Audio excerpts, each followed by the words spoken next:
daghan kayo ang mangutana nako unsaon pagsulbad ang mga problema financial, physical, moral problems. Naimoingon ako, Father, gusto jud kong malangit pero di man jud ko kapugong aning akong sala, makasa man jud ko, Father. Usahay mangutana pagpanagsa, ikaw, Father, unsaon nimo pagpugong ang sala? Wan agyud kay sala karon. Magkatawa sa kong magangon sa kong unahon na wa kakaibaw pariharata. Kana imong tupad buotan kay nagnaong otro man sa nansad-an god. Pero ang pangutana unsaon kaha aron malangit ta nga naam tay sa nya di man gid kasud sa langit ang naay sala. Nya wa magiusa nato makaklaim nga way sa bisan gani si Mother Teresa of Calcutta nga gitawag natog the living saint, gi-interview siya. Unsa may imong gibati, Mother, nga gitawag naman kag buhi nga santo?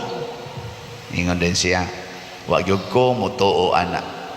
Kada minuto akong gibuhat ang pagpaningkamot nga malangit ko. Kay wa gyud siguro malangit ba ko.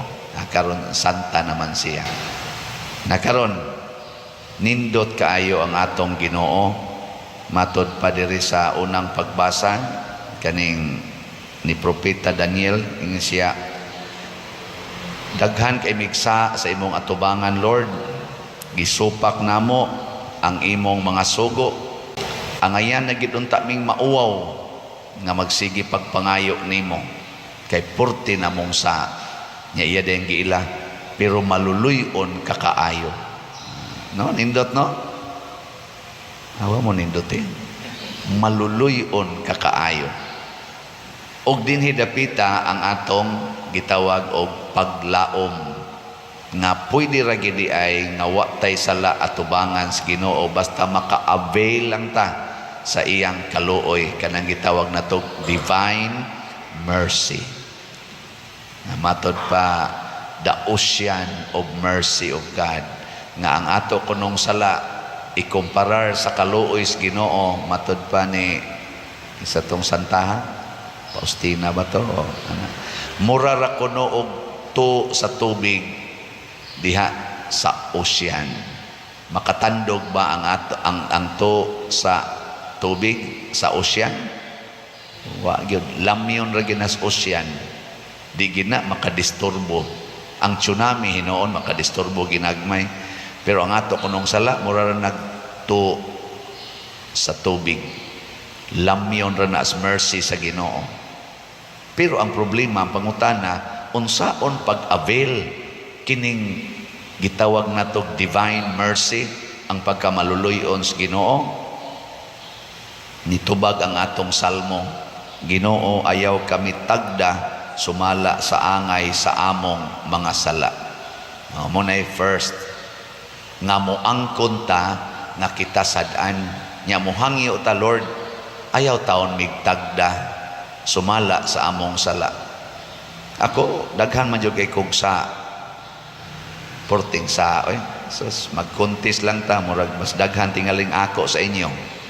Kay mag-ana man gud tag kataas-taas ang atong sugo, matud pas Ginoo ang gihatagag daghan.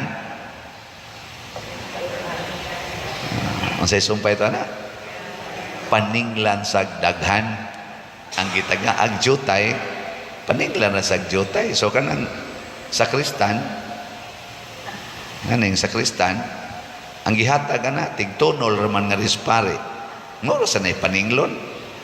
Sus ang gihatag sa pare ang tanang kulikta na aspare, ang tanang authorities parokya na aspare, ang tanang pagkaong lami na aspare, ang tanang kontrol sa mga lihok dinis mga tao o mga buluhaton naas pare.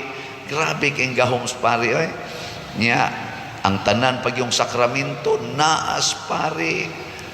Tudekana ani nya paninglon man is Ginoo perting daghan ng sipyat nako. Ang tanang kasantos naas pare aron masantos ang Parisyoner, unsaon pagkasantos ug ang pari way ikahatag, mao na gikan sa akong mata, dunggan, ba, kamot, tanan, bantayanan. Nya kanang mata ni Brad Titing, ni Brad Dani, Brad Loloy, maumaor man sa nang akong mata. Kung naay mo agi diha nga hugot kay kaangay, mahanunot man usahay. Nya kadang huna-huna sa nila, maoro man sa nang akong huna-huna nga magsigig review, magsigig rewind. Mga buangon kay tay. Unya kung tagdon ko sa Ginoo sumala sa akong kasalanan, impierno ko britsoy. Yang sunod sang pangutana, unsaon man aron dili tatagdon sa Ginoo sumala sa atong mga sala? Unsaon man? Matud pa sa atong ebanghelyo, pag maluluyon kamo, ingon nga maluluyon ang inyong amahan. Sa ato pa, mangandoy ta nga maliwat sa pagkamaluluyon sa amahan. Unsaon man, gisumpayan dayong Kristo, ayaw kamo paghukom sa inyong isig katao, og ang Dios dili maghukom kaninyo. Ninduta no? Ang basihan is Ginoo aron dili tanya tagdon sumala sa atong mga sala, ang ato sa dieng pagtagad sa atong isig katao. Nya sumpay pagyud, ayaw sila pakasad-a og kamo dili pakasad-on sa Dios. Pasaylua sila ug ang Dios mupasaylo usab kaninyo. Sus, nindota sa solusyon, no? Sayon ra day kay sudlon ang langit. Unsaon man, kanang imong tupad ay nagpakasad-a. Pasaylua lang gina. Sige, lingi ay mong tupad, practice ing na siya sugod karon wa na kaysa nga rin ako. Sige, ing na sugod karon wa na jud kaysa nga rin ako. Kabong mga ginikanan, ingna na ng inyong mga anak, iguli ninyo ron, dong day sugod karon wa na gid mo isa nga rin ako. Ingon din na inyong anak, ay napangasaba mahan sa sure. Kahapon pisti mo mga buang-buang mong dago. Wana sa no. Ana sa iyay sipiat na sa Lord. Ingon Ginoo, kuan lang, resolve lang ha. Di na sa ka mo pakasa. So niabot mang imong anak, gi ka disuyop, maingon din ka, sa may gusto nimo dong. Kaon ka, siga kay mata ba, kagot ang ipon. Wa na jud mo pakasada, wa ka moingon, di ka ni suyop, di na sa ka, nagpakauaw na sa kambuanga ka. Wa na, ingon na ka, kaon na, sa pahuway. Pahuway. Sa imong kasing-kasing, pamawi. Di ba? Sus, kaya nasakpan mo sa nimo imong bana na amon day kabit. Ingon na sa kaniya, nya do, wa ka maluya dito. Pahuway usa kay ako kang lutuag manok Bisaya nga naidagang kapayas aron maulian kas imong energy kay kapoy-kapoy ra bagi nang kabit na ningon na imong bana kibaw di kang nakoy kabit siya kaklaro anang pinaakan sa imong liog nya unsa may imong gibating animala ka ana tong bana kay gipalagot ra man kaniya ningon na ka lami gid ta kang patyon pero gusto makumusod og langit nya kuyog man tas kinabuhi ako jud kang higugmaon kay mao man ni ang paagi padong sa langit tanawa di ba kana imong bana mugakos na nimo siya day last na lang kini nga kabit ha ighuman ani mabuwagan ko na ni din ajud ko mga og usab you are the best so mga tulo ka tuig buwagan na to niyang kabit nya okay ra na ninyo mga asawa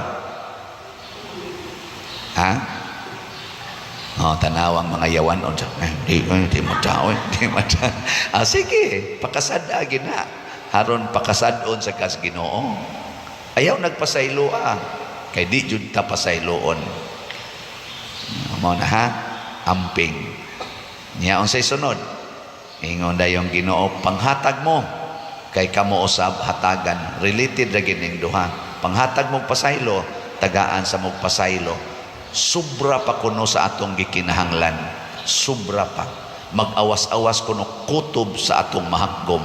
Nga iya dayong gitapos pag-ingon, ang sukdanan nga inyong gamiton sa inyong isig katao, maorasad ang sukdanan nga akong gamiton kaninyo.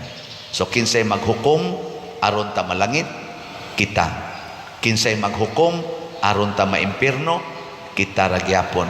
Kay mag-agad ra yung Ginoo nato.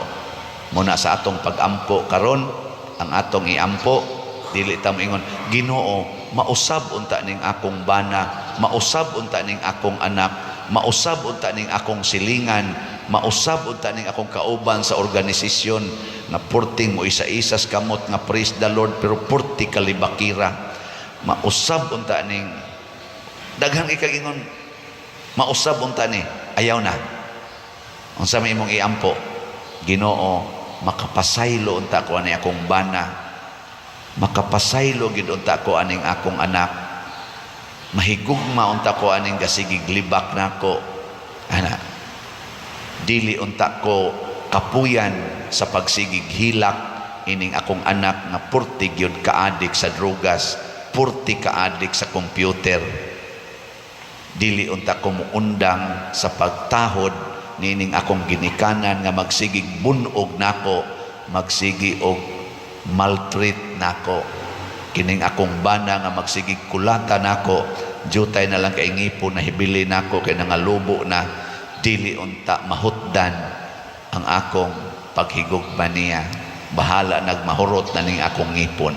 Ana, maunay nindot nga pagampo, way limit ba, way katapusan. Aron ang ihatag sa Ginoo nato, wa say limit nga paghigugma, pagpasaylo ug paglimpyo sa atong kalag.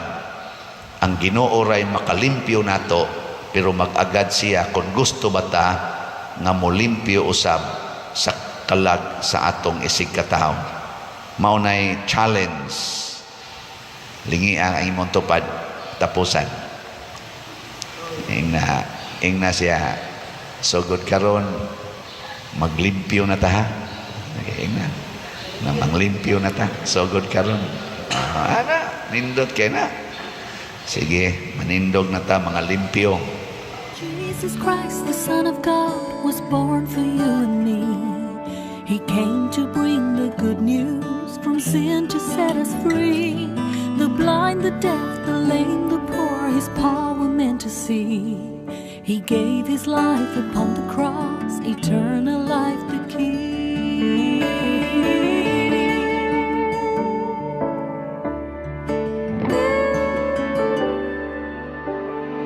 He broke bread and shed wine before his agony.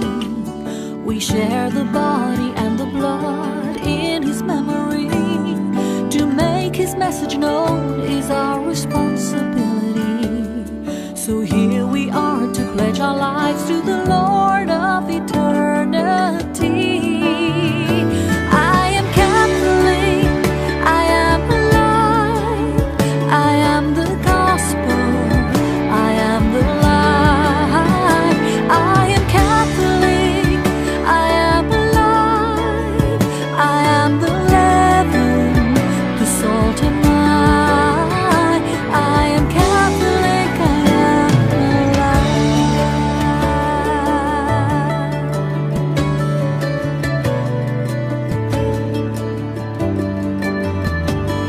We carry Christ in our hearts, in what we do and say. We raise our voices, live the truth for those who've gone astray.